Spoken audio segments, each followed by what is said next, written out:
Ortası xeyir olsun. Mən Əhmədov Akşin Fəxrəddin oğlu, Sabirabad rayon Qaragüney kənd sakiniyəm. Gözümü açandan zəhmətkeş ailədə doğulmuşam. Zəhmətlə yaşayıb, zəhmətlə dolanmışıq. Atam, anam müəllim olub, atam dünyasını dəyişib. Himayəmdə 2 az yaşlı körpə var, yaşlı anam var, dava dərmanla yaşayan. Dünənlərim iş yoldaşımızın toyudur Şirvan şəhərində Leyla Şadlıq evində. Gözəl toy, hər şey qaydasında, qəşəng toyda iştirak elədik kollektivçilikdə. Gedəndə dediyi yol üstü, mən Kür körpüsünü keçəndən sonra Qaragüney kəndidir. Səlyandan da 2 nəfər qonağımız var idi. Dedi yol üstü bir çay da içək, burada söhbət sad eləyək. Toyun hay-küyündən danışmaq da olmur da bir o qədər. Orada oturduq, biz çay içdik, 3-4 yoldaşla pivə içdik, 9-10 nəfər idik. Yəni o pivə içənlərdə rolda olmayan sürücü yoldaşlar idi. Durduq, pulumuzu da verdik. Durub gedəndə Ümid adlı kafedə, Sever yol deyilən ərazidə, Kür körpüsünə çatmamış. Horadiz yoluna gedəndə, Hacıqabul Horadiz yolunda. Bir polis əməkdaşı özünü təqdim eləmədən qarşımızı kəsdi. Dedi gözlüyün, işıqlar da sönüb yanırdı, nəsə işıqlarda problem vardı. Biraz gözlədik. Dedi ki, qardaş nədir, nə məsələ? Dedi, yox gözlüyün deyəcəm. Gözlədik. Navaqdan bir neçə maşın polis gəldi. İçərisində tanıdığım polis əməkdaşları vardı. Maskalı formada da əməkdaşlar var idi. Çox çobud surətdə bizi indirdilər maşına. Çox çobud, itələyərək, belə. Telefonu zadə əlimizdən elə aldılar ki, elə bil Vardarniyanı mindirirlər maşına. Apardılar polis şöbəsinə. Orada da sabaha can ayaq üstə qalmışıq. Axırda da bura qol çək. Bura qol çək 51 manat cərimə ödə get. Mən xahiş edirəm adiyyəti orqanlardan ki, bu çay içməyin cəzası 51 manat cərimə və səhərəcən polis şöbəsində qalmaqdır.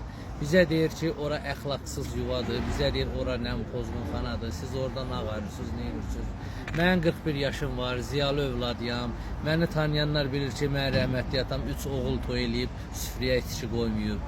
Bizi tanıyanlar bilir ki, qardaşım 2 toy eləyib, süfrəyə araq qoymayıb. Mən özüm toy eləmişəm, uşağıma kiçik toy, Tural Şadlıq evində 600-650 adamla, orada süfrəyə içki qoymamışam. İçki içəndə ölüyük, qumar oynamırıq, başqa işlərlə məşğul deyilük. Zəhmətkeş adamları, halal çörəyimizi qazanırıq. Maşın sürürəm, ictimai nəqliyyatda işləyirəm, ölkənin hər yanını gəzirəm. Hər yanda kafelərdə otururuq yolda, restoranlarda otururuq, mağazalardan alver edirik. Ölkənin heç yerində bizə deməyiblər ki, burada niyə çay içirsən, burada niyə çörək yeyirsən. Burada da orada hər hansı bir o kafedə, başqa kafedə, ölkənin başqa yerində, hər hansı bir orada başqa hərəkət varsa, mən o hərəkətin iştirakçısıyamsa, qanun hamı üçün qanundur. Bəli, biz də cəzamızı çəkək, necə lazımdır belə artıqlaması ilə. Yox, əgər çay içib, durub pulu verib, sözsüz, söhbətsiz gedib, heç bir şeylə məşğul olmadan, stolumuzda hər hansı bir qadın oturmayıb, stolumuzda hər hansı bir hərəkət olmayıb, stolumuzda başqa hərəkət olmayıb, çayımızı içmişik, 4 nəfər çay içib, 5 nəfər hərəsi bir bakal pivə içib. İndi mən özüm içki içəndə öləm, çay içmişəm. Durub gedəndə bizi eləncənə çobud hərəkətdə aparıblar. Bəli, mən dəstəkləyirəm, mən dövlətin bu siyasətini dəstəkləyirəm, yaxın üzləyəm. Bəli, hər hansı bir pis hərəkətlər varsa, hər hansı bir o xoşa gəlməz hallar varsa, onlara qarşı keçirilən reydləri də dəstəkləyirəm bir vətəndaş kimi, bir yapıcı kimi. Çox gözəl, çox yaxşı, bəli, bu cəmiyyətimizə yararsız insanlar, cəmiyyətimizə ləkə salan hərəkətlər varsa, bəli, tədbir görülməlidir. Amma bunu aparanda, bir insanın cinayəti də olanda onun keçmişini araşdırırlar, bir ondan analiz götürürlər, bir onun xarakteristikasını öyrənirlər ki, bu insan nə olub, nə yolun quşudur, hansı yuvan quşudur, hansı işlə məşğuldur, nə ilə məşğuldur, bu keçmişdə nə ilə məşğul olub, indi nə qarır, hardan gəlir, hara gedir, yoxsa oturub çay içib, pulunu verib gedir, qəfil əməkdaş qarşısını kəsir ki, polis şöbəsinə getməlisən. Bəli, gedək, borcumuzdur. Biz orada işıq da sönmüşdü, mən oradan qaça da bilərdim, gedə də bilərdim. Niyə də qaçmalıyam? Axı mən nə cinayət eləmişəm ki, qaçam, gizlənəm, nəsə olsun. Çox xahiş edirəm ki, bizə çobudluq eləyən polis əməkdaşları barədə o dövlətin bu uğurlu siyasətinə ləkə salan polis əməkdaşları barədə tədbir görülsün. Rayonumuzun rəisindən də xahiş edirəm. Çox xahiş edirəm ki, Şirvan şəhər polis rəisindən, Daxili İşlər Nazirliyindən, Baş prokurorluqdan, insan hüquqlarından, cənab prezidentimizdən, Ali Baş komandanımızdan xahiş edirəm bir hüquqi tədbir görülsün. Mənə niyə görə 51 manat cərimə yazılmalıdır?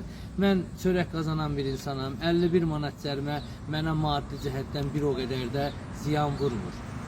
Ancaq mənəvi cəhətdən mən ki, körpə balam sabahacan ağlaya-ağlaya ata yolu gözləyib. Xəstənam, pəncərənin qabağında oturub ata yolu gözləyib. Mən indi yazılıda müraciət eləyəcəm. İndi axşamçağıdır, saat neçədir? Saat 4:02 dəqiqə qalıb. Bizi saat 11-in yarısından aparıblar axşam polis şöbəsinə. Səhərüzü 6-ya qalmış bırakıblar. 6:05 dəqiqə ya 7 dəqiqə belə qalmış bırakıblar. Niyə görə? Nədir səbəb? Əgər orada cəza var etsə də, orada oturub çay içmək özü bir günah etsə də, orada yazıydılar cəriməmizi. Aparan kimi yazıydılar, bir araşdırıydılar.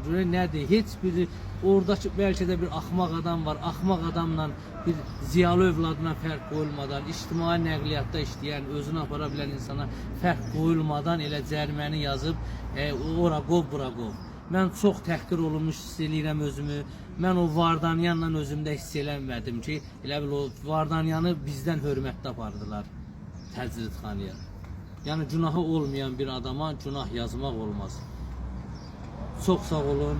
İnşallah yəqin ki bunun bir nəticəsi olar. Haqq ədalət öz yerini tapar. Allah dövlətimizi qorusun.